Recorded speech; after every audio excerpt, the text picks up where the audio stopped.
لو بتتعلم انجليزي من زمان ولسه مش قادر تتكلم بطلاقة، الفيديو ده هيوضح لك ليه. 15 جملة بس لو فهمتهم وحفظتهم هيشقلبوا لك الدنيا تمام، ويعتبر اي حد انجليزي بيستخدمهم كل يوم وفي كل موقف. وخليني اثبت لك كده.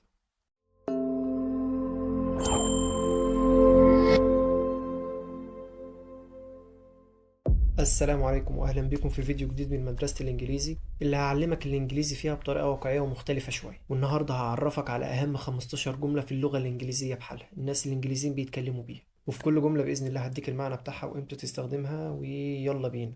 بس عايز اقول لك على حاجة، كمل الفيديو الاخر عشان الجملة رقم 15 بإذن الله هتغير طريقة كلامك 180 درجة. فسمي الله وانجوي.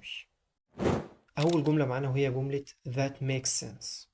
معناها إن ده منطقي أو كده، مثلا حد بيشرح حاجة فأنت بتقول له فعلا كلامك صح أو منطقي. that makes sense that makes sense that makes sense. تاني جملة معانا وهي جملة I was wondering if. I was wondering if إنك تطلب حاجة بأدب، يعني مثلا عايز تطلب حاجة أو كده فتقولها الأول I was wondering if، يعني مثلا بعد إذنك وتقول الطلب اللي أنت عايزه. تالت جملة معانا وهي جملة I can't help but. I can't help but بتعبر عن إحساس أنت مش قادر تمنعه، يعني مثلا أنا لما بشوف الصورة دي مثلا ما بقدرش أمنع نفسي من الضحك. رابع جملة معانا وهي جملة to be honest with you، يعني عشان أكون صريح معاك. to be honest with you to be honest with you، يعني مثلا حد بيقول حاجة بس أنت مش عايز تعترض أو كده فبتقول to be honest with you عشان أكون صريح معاك وتقول بقى وجهة. خامس جملة معانا وهي it depends. it depends it depends يعني إيه؟ يعني هي بتعتمد على كذا، مثلا هتقول حاجة أو كده فبتقول هي بتعتمد على كذا. it depends it depends. سادس جملة معانا وهي what do you mean by that. what do you mean by that يعني معناها تقصد ايه. what do you mean by that what do you mean by that قصدك ايه.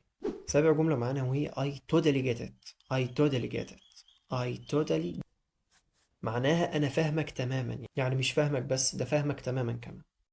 تامن جملة معانا وهي it is not a big deal. it is not a big deal. it is not a big deal معناها ان الموضوع مش كبير، يعني مش مستاهل. it is not a big deal. it is not a big deal يعني مثلا حد تعبان او مثلا زعلان او كده فتقول له يا عم مش مستاهل. it is not a big deal. it is not a big deal. تاسع جملة معانا وهي I am looking forward to it.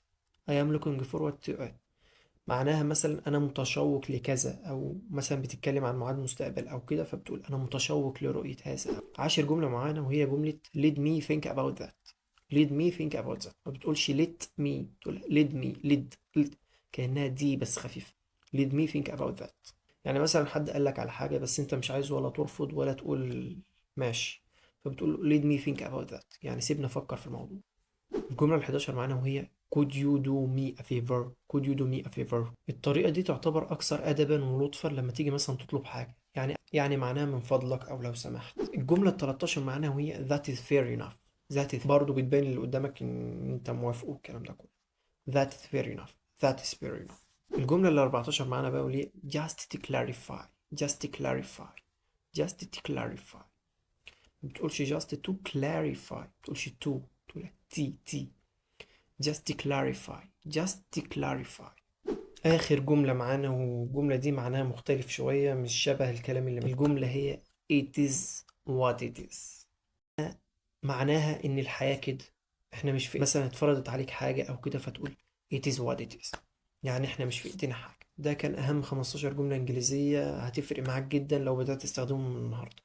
اللي أنا عايزه منك بقى حاول تستخدم على الأقل 3 منهم النهاردة مع مثلا زمايلك صحابك إخواتك، في المسج اللي أنت بتبعتها لحد أنت عارفه عشان المعلومة تظبط أكتر وتبدأ تاخد على اللغة وتبدأ لسانك ياخد على الكلام. ولو حسيت ان في اي حاجة صعبة انزل اكتب في الكومنتس وانا هرد عليك على طول بإذن الله. وبس لو استفدت بقى من الفيديو ما تنساش تعمل لايك وسبسكرايب عشان ده يعتبر اكبر دعم ممكن تعمله ليا. واشوفكم على خير بقى في الفيديو الجاي. سلام.